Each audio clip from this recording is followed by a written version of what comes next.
Loved ones and strangers gather to honor the life of Gabby Ramos. If you see somebody in that situation, please try to get help. Tonight, her family's desperate message for other women. After a cloudy and wet start today, those clouds are thinning out, made for a gorgeous evening. So coming up, how long will this nice dry weather last? Plus, I'm tracking the timing of our next system. Police are investigating an act of vandalism in this popular Salt Lake City park, while the man who found the vandalism says it's an act of hate. This public school with ties to the Kingston family has been under investigation for months. Now they're looking at the possibility of expanding. We'll show you what that means for your taxpayer money. What happens to Utah when the big one hits? Some sobering data and what experts say Utah is not prepared for when the next earthquake strikes. Setting up an entire home in less than 2 hours. Coming up, we'll show you the quick work to welcome Afghan refugee families. Live from Utah's news leader, Fox 13 News at 9 starts right now. Tonight, Taylorsville police say an arrest warrant has been issued for the man accused of shooting and killing Gabby Ramos over the weekend. While police are still looking for her killer, family and friends gathered to honor her memory. Fox 13's Emily Tenser is live in Taylorsville tonight. Emily. A memorial sits outside the home of Gabby Ramos. This is where she was shot and killed early Sunday morning. Her family wanted to make tonight's vigil about her and her positivity and not about the shooter who took her life. Times of grief and questions unanswered, the support of a strong community gets you through. For me, I felt Gabby here. Dozens of friends, family, and fans of Gabby Ramos gathered together on the lawn of her Taylorsville home to celebrate the life of the radio DJ, cat lover, coffee, and beloved sister and mother. She would say good morning to us every morning. So we're going to definitely miss that. A lot of the people in the crowd didn't even know her personally, but grew to love her from listening to her radio show. It was just so wonderful to see the way she spoke to women.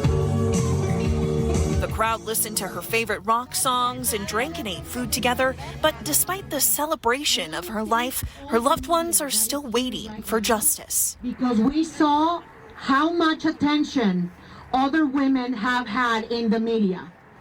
That's a fact. Black and brown women deserve the same attention. Taylorsville police are still searching for her suspected shooter, her ex, Manuel Perea.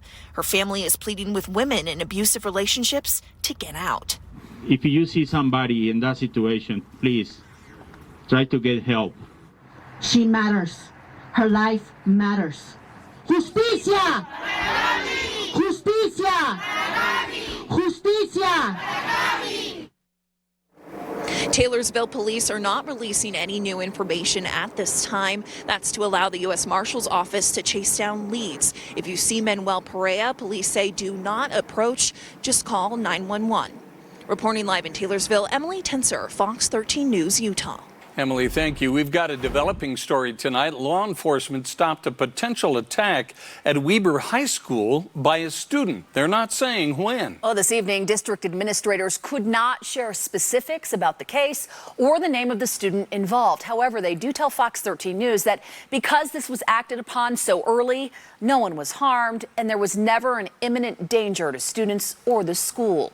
The Weber County Attorney's Office has filed criminal charges against the student, and the district will continue to monitor the situation to ensure everyone's safety.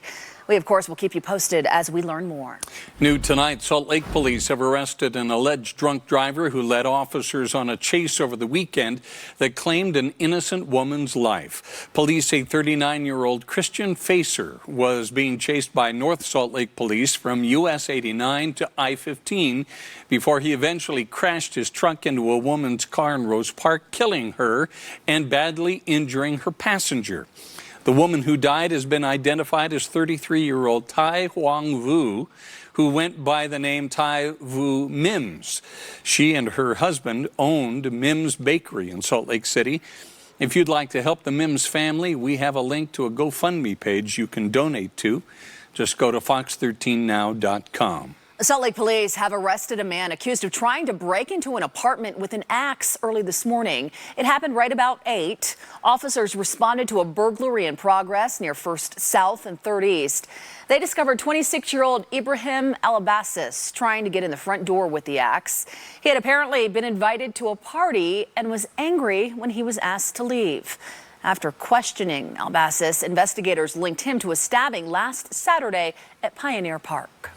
A disturbing act of vandalism in Salt Lake City is troubling to members of Utah's Japanese American community. Fox 13's John Franke explains why the person who found the graffiti believes it was a targeted act of hate. It was really hard to see and kind of disheartening. In a park named for peace. Saturday, I was just walking my friend's dog. What Trey Imamura found left him feeling pain. It wasn't very friendly. In the Japanese garden of Salt Lake's International Peace Garden, Trey stumbled upon graffiti. There was some not so nice words on the left side of the entry gate. And broken bricks. There wasn't anything visible at any of the other peace gardens. Acts he believes were meant to send a message. Wow, it's here. This anti-Asian sentiment is here. Today, most of what Trey found has been erased. The Parks Department has already gone through and painted over the graffiti. But no amount of paint. I grew up and I still live in Rose Park, just to the north of where the Peace Gardens are. Will erase the scar. You know, growing up, I always felt that our communities, specifically the West Side, was very diverse and colorful and very accepting. And so to see something like this in my own neighborhood was just really struck me. Salt Lake City police tell us they are investigating. They are asking anyone who may have seen something to come forward. In Salt Lake City, John Franke, Fox 13 News, Utah. Salt Lake City Councilman Dennis Ferris, who represents the district where the park is located, is denouncing this vandalism. He did release a statement tonight that says in part, quote, "As a Hispanic man and a minority as well, I find this crime to be particularly offensive.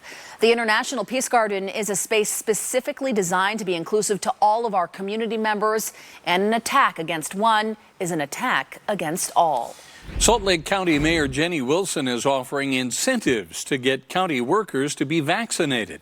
She's offering up to $500 for employees and their families who get vaccinated against COVID-19 and the flu by December. She says it's a way to protect county workers against both viruses.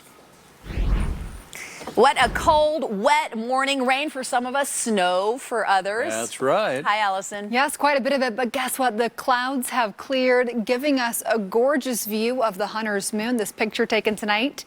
Chris Williams, a stunning picture. The Hunter's Moon, it goes back to Native American folklore from when they would go out and they would gather. They'd hunt for the meat for the upcoming winter. So great views of that currently here across the Salt Lake Valley. Murray towards downtown here in Salt Lake City, 42 degrees, 44 for Ogden right now, and 40 degrees in Provo. We have mostly clear sky currently along the Wasatch Front from Ogden down through Lehigh.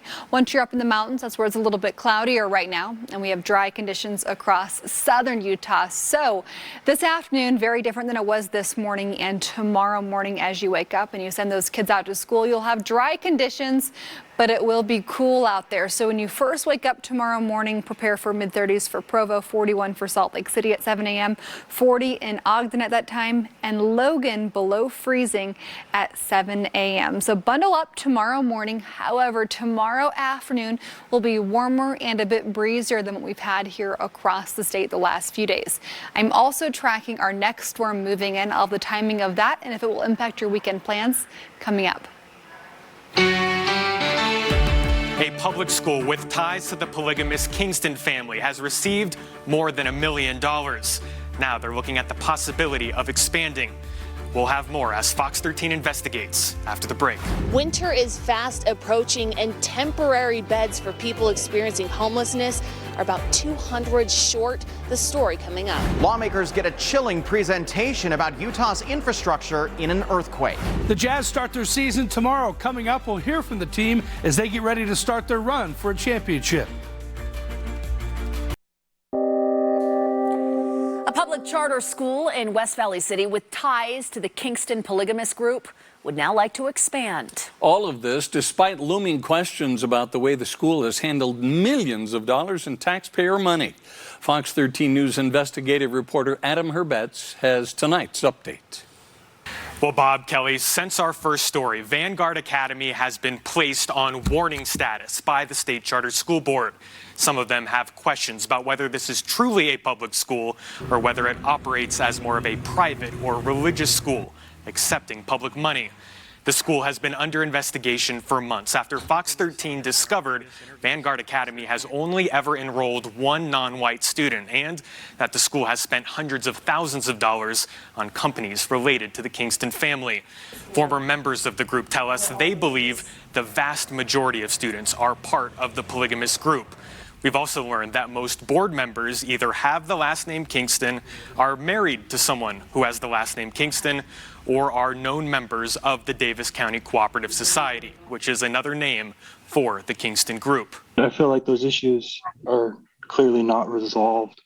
As board chair, you also have other responsibilities in your personal and professional life that may conflict. When we asked the chairman of the board to speak to us on camera, he said no, although he did mention they are working on improving the school's spending policies. According to the principal, they want to expand for the purpose of separating younger students from older students. But when we spoke to the Utah State Board, they said it is impossible for a charter school to even be considered for expansion unless they are in good standing. Reporting in studio tonight, Adam Herbetz, Fox 13 News, Utah.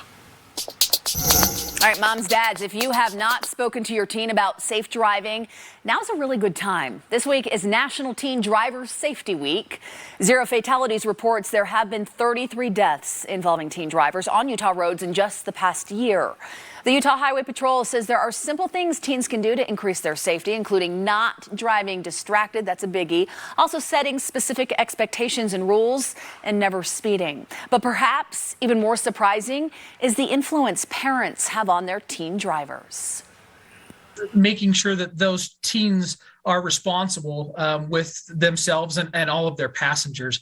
It's been proven that parents who are involved with their teens' drivings, that they can cut their risk of being involved in crashes in half.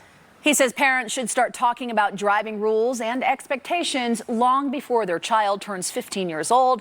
That's when they're able to get their learner's permit. With cold weather settling in, homeless service providers are looking for about 200 more temporary beds in Salt Lake County. Fox 13's Haley Higgins takes an in-depth look at what's being done to help the homeless this winter. It's getting very cold. Another cold night and day in the rain for hundreds of people living on Salt Lake City streets. We've got women out here who are pregnant and babies out here in this. This illegal encampment near the Jordan River is one of countless dotting the city's center. While a tent may be enough during the summer months, grassroots organizers of Unsheltered Utah say more needs to be done. Around 50 degrees, hypothermia is a reality. So it can happen, especially when you're exposed to the elements and you're getting wet and you don't have the proper attire on to stay warm. The Salt Lake Valley Coalition to End Homelessness announced plans are in place to provide about 110 overflow beds this winter. However, they're still looking to secure about 200 more. Over the winter, it makes sense to have some additional flexible overflow beds because people are more willing to utilize them in the winter. And we know we've had a huge unsheltered homelessness problem this year. Well, just yesterday, Mayor Aaron Mendenhall proposed spending $1 million in federal funds to help with emergency shelters anywhere in the county. We want to provide that indoor, safe, warm space for folks so we can get them connected to additional resources and end their homelessness. Last winter, Unsheltered Utah distributed hundreds of tents, sleeping bags, and warm clothing. They're hoping to do the same this year and are asking for community donations. We're trying to put a Band-Aid on a hemorrhage. And so we really need everybody's buy-in. The Coalition to End Homelessness hopes to have overflow for about 50 people open up any day now at St. Vincent de Paul Dining Hall downtown. In Salt Lake City, Haley Higgins, Fox 13 News, Utah. The Coalition to End Homelessness says they try to have overflow shelters available from mid-October to mid-April. I got a kick out of it earlier, scrolling through social media a little earlier. People posting snow pictures where they live with Christmas music to play along with Yes. Christmas music. It's not even Halloween yet. No, but it looks like it could be Christmas. It certainly does in some areas, but majority of the valleys, you had rain over the last couple of days. Our higher elevation valleys at about 5,500 feet down towards Point of the Mountain ended up with some very impressive snow totals earlier today, but we are done with this storm. 42 degrees currently here in Salt Lake City, feels like 37. So if you have a lot of snow in your yard right now, you likely won't be losing that in the overnight hours thanks to those cool temperatures. But here are your top headlines. Today's weather coming in, our report with today's rainfall and what we've had the last few weeks brings our totals so far this month to more than 2 inches of rain here in Salt Lake City. And a normal month to date at this point in October is about 3/4 of an inch of rain. So we are well above average. Rest of the week we'll have nice weather, and then some cool weather does return for this upcoming weekend, tracking more storms. But for tomorrow, warmer and breezy, but it will be a cool start. Let's talk about our current temps. Freezing for Park City at 32, 34 Alta, 42 in Draper and Harriman right now, 43 for Tooele, 44 for Ogden, and 35 up in Eden. Provo currently 40, same thing for Logan. St. George 58 degrees. Now today's almanac, you might be confused seasonally, wondering what's going on here across the state because we've now had a couple of snowstorms that have been very potent. 46 was our high today. That's about 20 degrees below an average high at this time of year. So we typically have more comfortable afternoon temperatures, but we do have cool mornings usually this time of the year, just like this morning where it was close to 40 degrees. But our clouds have started to clear tonight, and we have a gorgeous view of our full moon, the Hunter's moon. So it's stunning across the valley right now. Clear sky for Sandy, Draper, South Jordan, Kearns, West Valley, Magna, Stansbury Park, and then across southern Utah, we have clear sky, Price, down through Boulder, down into Washington County. A few clouds near the Nevada border for Washington County, but overall a very comfortable evening. Alta, Albion Basin, stunning views right now, and our morning forecast for Salt Lake City does call for temperatures close to 40 degrees. So it will be a cool start tomorrow, but this is perfectly average for this time of year. We'll have partly cloudy sky, and then by tomorrow afternoon it'll be quite a bit warmer. But first thing tomorrow morning, take a look at your screen. 8 a.m. 40 for Ogden, 30 for Logan, 35 for Provo, low 20s for Park City and Evanston. St. George, mid-40s tomorrow morning. Then by Wednesday afternoon, we've made it to halfway through the week. At that point, it'll be about 60 degrees. So it's going to be warmer. Our wind will be out of the south about 10 to 20 miles per hour tomorrow. So nice warm breeze. We'll have clouds at times for tomorrow morning, partly cloudy sky throughout the day. And then we'll end up with same thing heading into Thursday, decent temperatures. But then our next storm approaches come Saturday. It starts to move in from the northwest, and we're going to end up with some impacts into early next week. So we'll talk more about this specific storm coming up later in the hour. But for St. George, you're close to 75 to 80 Wednesday, Thursday, Friday, cooling down next week, back into the mid-60s by Monday. For the Wasatch Front, we're in the 60s through Friday, close to 70 degrees for Friday, cooler this upcoming weekend, and then into next week into the 40s by next Tuesday. We'll track that storm, let you know what you can expect for weekend impacts coming up later in the hour. Friday looks fantastic. Warm up there. Allison, thanks. The push to protect the Great Salt Lake continues to grow. Still ahead, why environmentalists say the state, our lawmakers, need to do more. When you can't watch Fox 13 News Live, watch us streaming online for free on Roku, Fire TV, and Apple TV. Just search Fox 13 on your device. In national news, the Defense Department unveiled its COVID-19 vaccine mandate for civilian workers today. The department says workers who refuse to get vaccinated could face several repercussions, including a 2-week suspension without pay and possible termination. The deadline to get vaccinated is November 22nd. Today marked day 2 of jury selection in the Ahmad Arbury murder trial.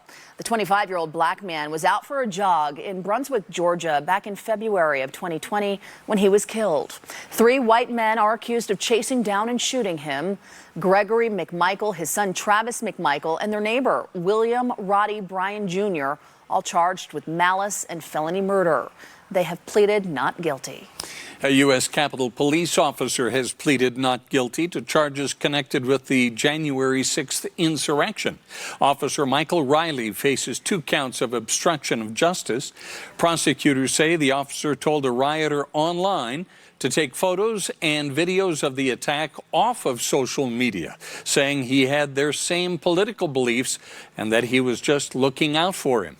Riley is the first police officer on duty on Capitol Hill that day, charged in relationship to the insurrection. An officer for the U.S. Public Health Services made history today. Dr. Rachel Levine was sworn into U.S. Public Health Service Commission Corps as a 4-star admiral. She is the first female and first openly transgender 4-star officer with the agency. The Commission Corps serves in various healthcare roles all around the world in service to public health. Coming up after the break.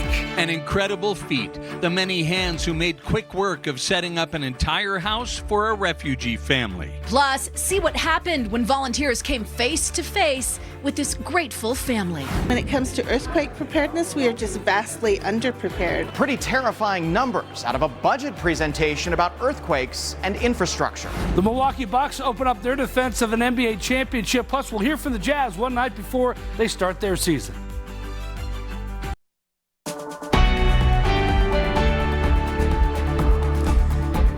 A last-minute call for volunteers became a rush to set up a house for an incoming Afghan refugee family in Salt Lake County today, racing against the clock to get it ready before they arrive. They made it happen. Fox 13's Lauren Steinbrecher takes us behind the scenes of those preparations, also the warm welcome. It's a story you will only see here. Truck full of stuff to unload. If you want to hand me some makes for a lot of work. I'm good with the small stuff. Thankfully, Thank you. many hands make that work light. As this group helps a family move in. Family they don't even know. Yeah, so 4 kids and a set of parents, which is really awesome. All Bella Palucci was told, a family of 5 who fled from Afghanistan will live here.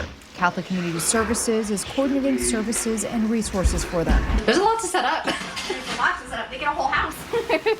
So it's really nice. Oh, what am I doing? It's really nice to have all of the help, have all the volunteers. The landlord provided the space. Catholic Community Services brought the truck of furniture. Which one do you want? To Bella's surprise, Welcome home. Oh my gosh, that's so cute. the family arrived early. As CCS volunteers rushed to finish the upstairs. He's beating us. Oh my God. It's not a race. She meets the parents and kids downstairs. Hi, I'm Bella. Nice to meet you.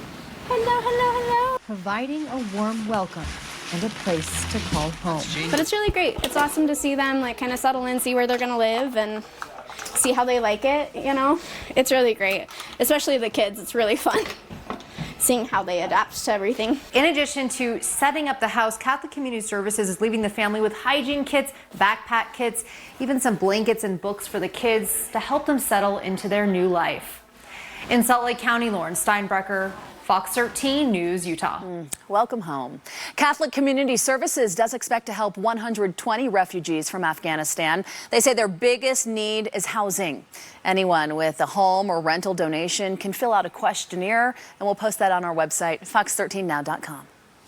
In announcing an Afghan community fund this afternoon, Utah Governor Spencer Cox recalled a recent conversation he had with a Vietnamese refugee. And he said, I feel something very special here in Utah. I feel that you are people with heart. Utahns are known for welcoming refugees and are once again being asked to open our hearts and our wallets to help hundreds of Afghan refugees. One of the speakers at today's announcement was an Afghan refugee who arrived in Utah in 2017. My Afghan fellows who are new here ask me, how are all these things managed? All these affairs, services being provided, what's going on here in this country? I have no answer, but there's only one thing I tell them. This is a great nation. Critical areas include legal support, health care, education, and special needs for women and children. If you'd like to contribute, we have a link at fox13now.com. Bob, in the wake of the governor's announcement today, many groups are working hard to prepare for these arrivals. Fox 13's Spencer Joseph spoke with the Department of Workforce Services about where we stand right now and how this fund is going to help. The announcement around the 765 new humanitarian parolees coming into our state, we are very excited about. The Salt Lake International Airport will be busy with refugees coming into the state over the next several months. According to the governor, the state is expected to receive 765 refugees from Afghanistan. I think it's wonderful to talk to so many people in the community, so many businesses, so many individuals that are very interested in providing support and assistance. Asha Parak is the director of the Department of Workforce Services Refugee Services and is one of those who came together to form this new fund. So it's the first ever public-private fund that is going to support refugees and look at this in a much more holistic way. The majority of these refugees were granted humanitarian parolee status because of threats to their safety and are now spread out on U.S. military bases across the country. These are people that have assisted the U.S. government in, the military activities in Afghanistan. So they are our friends. But getting them here is one thing. Making sure that it's not just about surviving, but thriving as well in the state of Utah is another thing, and that's something they hope to tackle too. And will they be able to find jobs? Will they be able to support their families? What kind of religious support is available for them here? So with it being a long road for many of these individuals, soon they will call Utah their permanent home. I don't think we've ever had 765 individuals that come from the same country. So it creates this, a need to have a solid community base that can help bring them into Utah. In Salt Lake City, Spencer Joseph, Fox 13 News, Utah. It's one of the most common complaints for athletes, a hamstring injury. Coming up, details on a study BYU is joining to better understand and treat that injury. Plus, it is a historic groundbreaking for a plan aimed at addressing climate change. We'll tell you more about Salt Lake City's biggest ever solar project. Welcome back, everyone. Salt Lake City celebrated the groundbreaking of its biggest solar project so far. It's an 80-megawatt solar project that will make some of Salt Lake's energy net renewable. Salt Lake City Mayor Aaron Mendenhall says this project will convert the majority of the city's buildings into 100% renewable energy. That includes libraries, police stations, City Hall, and the airport. This is a perfect site for a solar project, not only because it's so close to Salt Lake City, but because it's taking a formerly toxic Superfund site that wasn't developable and turning it into something that's going to provide clean, renewable energy and help us be able to retire these dirty, old energy systems from the past. Well, the Electron Solar Project will be up and running in 2023. Brigham Young University is joining 3 other schools to study hamstring injuries. The study is being funded by the NFL. BYU will study the injuries with Wisconsin, Michigan, and Virginia universities. Hamstrings are the most common soft tissue injury that causes athletes to miss game and practice time. You're watching your team and your favorite player gets a hamstring injury and you're like, oh man, he's going to be out for multiple weeks. And then he comes back and, they're not quite sure how well he can go. This is the first time the NFL has funded a study that does not have to do with concussions. The goal is to create a model to predict initial hamstring injuries and who is at risk for repeated injury. Still ahead, could Utah be in peril if a catastrophic earthquake struck the state? What a new report has found and what it could cost to fix all the damage. The Jazz start the season tomorrow. Coming up in sports, we'll hear from Rudy Gobert as he begins his 9th season in the NBA. And a former Ogden Raptor clutch for the Dodgers today in the playoffs against the Braves. The highlights are on the way. On Utah's Capitol Hill today, a group of environmentalists staged a protest to call for more to be done to save the Great Salt Lake. This silent protest happened during a hearing on water infrastructure and the Bear River Development Project. The group says the Great Salt Lake is in crisis and the legislature is not doing enough to protect the critical part of northern Utah's ecosystem. There's a lot of talk from legislators, but there just isn't enough action. And so our legislators need to know that Utah cares about Great Salt Lake. We all need to get together and cause a stir and raise our voices and reach out to our legislators and let them know that we care. And this is an issue that needs to be prioritized starting in this upcoming legislative session. The Great Salt Lake hit a record low level this year because of climate change and the mega drought. Some lawmakers are proposing bills to try to protect the lake. You might ask yourself, could this really happen to us? And I'm telling you that yes, it could happen. We are in trouble if there is a major earthquake in Utah.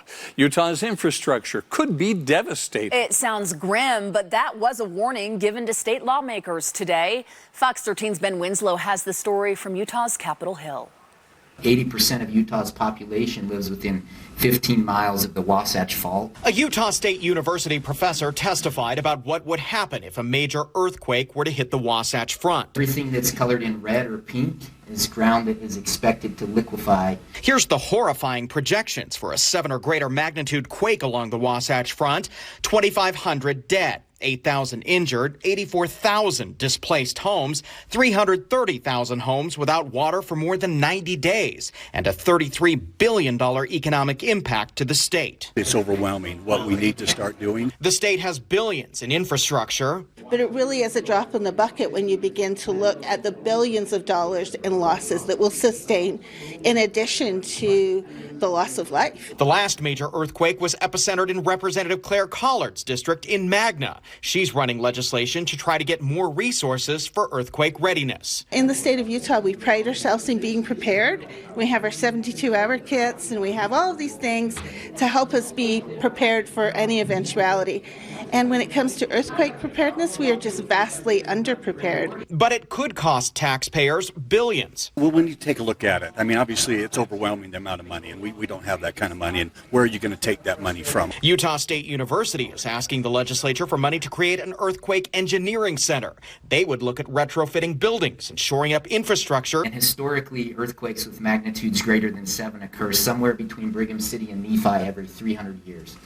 And the Salt Lake City segment, which is the one that's just outside our windows right here, that one, the last time it ruptured, we think was about 1,400 years ago. But on average, that section ruptures about every 1,300 years. It could happen anytime. It could be a while. Now, this is the beginning of the budgeting process. Anything that the legislature would fund when it comes to earthquake readiness won't happen until March of 2022. On the Hill, Ben Winslow, Fox 13 News, Utah. The Utah Transit Authority now moving forward with plans to double-track Frontrunner. At a presentation before the state legislature today, UTA says it hopes to begin construction in 2023. However, it may cost more than the $300 million currently projected. Expensive project. Double tracking is a big deal because it allows for more frequent and faster trains. UTA says it will increase ridership as it's more convenient for people.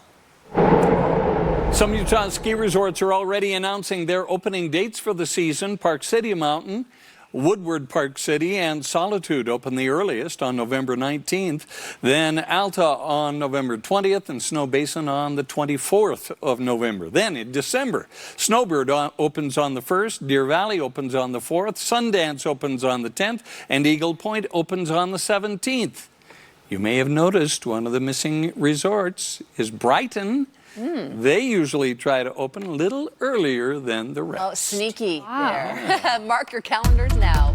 You know what I didn't realize earlier when we ran that story that I realized right now is today's October 19th. That is in less than a month if Brighton opens before Park City does. So we are getting close. Speaking of the ski resorts, Deer Valley, Bald Mountain, what a stunning view tonight. Facing down towards the Jordanelle, we're getting a break in our cloud cover, a gorgeous view of the moon across the valleys. We've got the Hunter's full moon. It is stunning out there, and it's not too terribly chilly. 41 for Logan and Brigham City, 44 for Ogden right now, 41 up in Heber. Heber's had a lot of snow the last few days, and for Provo, 40. And then in St. George, 58 degrees currently. So we have mostly clear sky currently from Logan down through Ogden, Salt Lake, Harriman, Lehigh, Provo. And you can expect a pleasant day tomorrow. It'll be a cool start, of course, or in mid-October after all. But by tomorrow afternoon, those temperatures are into the 50s by noon and then close to 60 degrees after lunch tomorrow. So partly cloudy sky at times, becoming mostly sunny by 2 p.m. And then our overnight temperatures statewide pretty similar to this morning, but it's going to be quite a bit drier. So you don't have to wipe the dog's paws off after they head out tomorrow morning. Maybe a little bit, especially if your yard's a little muddy. We've had quite a bit of rain the last few days. But by tomorrow afternoon, it'll be about 55 to 60 for Provo, Salt Lake, Ogden, and Logan. If you're hiking tomorrow, prepare for 40s up in the mountains. And then our precipitation outlook for days 6 to 10. So towards the end of our 7-day forecast into the next week and a half, look at your screen right now. This precipitation outlook has Utah wetter than usual for this time of year. So I'll go ahead and show you how this will play out. So on future casts, we'll keep a few clouds at times the next few days. Things will get going though this upcoming weekend. So by Friday night, we're going to have a front approaching.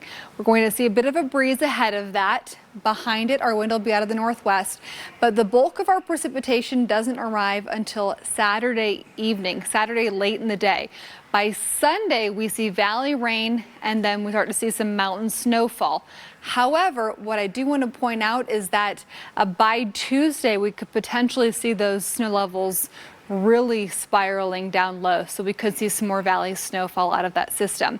The rain projection for the next 7 days is significant in Northern California up through the Pacific Northwest. Here across Utah, we also could end up with some significant totals. So rain projection, more than 2 to 3 inches of rain for portions of northern Utah. So we are going to keep our eye on a busy forecast towards the end of the 7-day. St. George, you're in the 70s through Sunday, next week into the 60s, chances for rain early in the week. And for the Wasatch Front, close to 70 through Friday, mid-50s for Saturday, and then into the 40s by next Tuesday. Former Jazz great John Stockton was named to the NBA's 75th anniversary team when they announced the 25 of the greatest 75 players in NBA history tonight. His former teammate Karl Malone will also be on that list when the final 50 players are announced over the next 2 days. Jazz play their home opener tomorrow night at home against the Oklahoma City Thunder, 1 week since their final preseason game against the Milwaukee Bucks. Jazz finished with the best record in the NBA last season, but lost in the second round of the playoffs, so they're hoping for a better finish this season, which tips off tomorrow night. I mean, there's always a little excitement, for sure. You know, it's every year is, it's different. So you have we have high expectations, high goals, but at the same time, we just want to make sure we just enjoy ourselves and keep getting better every day. Obviously, the next step for us is to be able to go past the second round and try to get a chance to win the title. So it's, I think we have a group that's, I won't say as good as it's ever been, and as experienced as it's ever been. So it's going to be an exciting season.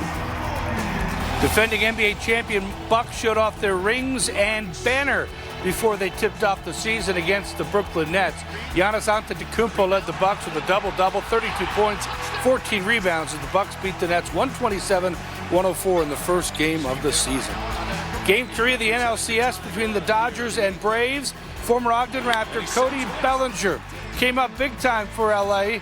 3-run home run in the 8th inning to tie the score up at 5. Then 3 batters later, Mookie Betts drove in the go-ahead run with a double. The Dodgers rallied to beat the Braves 6-5, but Atlanta leads the series 2-1. Utah's in control of the Pac-12 South Division going to this week's game against Oregon State. The Utes 3-0, scoring 28 points against Arizona State. After today's practice, Kyle Whittingham said the team's juice is back, and the defense is once again a dominant force. I feel like the leaders are being leaders. Everyone has kind of stepped up. I feel like since really, the season started, and then in particular, Washington State SC was like the weeks in which I felt like the energy kind of like revamped. I really love the way our offense is playing, and that energizes us a lot. That gives us a lot of juice, a lot of momentum. We're not always playing on short fields. The thing that is the most important is guys going out playing with energy, playing with swag, and I feel like we've done a good job of that all year. We're just going to continue to cut down the mistakes and continue to get better. Great time of the year locally with college football, now the Jazz starting. We'll have college basketball soon. You are going to be busy. Yeah, it's a good time. We like it. But hope you're juiced up. Your juice is back. I'll try to get my juice up as much as possible. I like it. Thanks, Jeff. Yeah. We'll be right back. Finally, if you're missing your hot tub, the Carbon County Sheriff's Office knows where you left it. Whoops. Yep, they posted these pictures on their Facebook page tonight after finding it in Pinnacle Canyon. Somebody dumped it there. They're looking for anyone with information about who left it there. Say, if it is your hot tub, go clean it up before they figure out who you are. That's right. And bring it back and dump it on your front porch. Need some repairs on that hot tub. Just a little. Thanks for being with us, everyone. Quickcast is up next. Good night.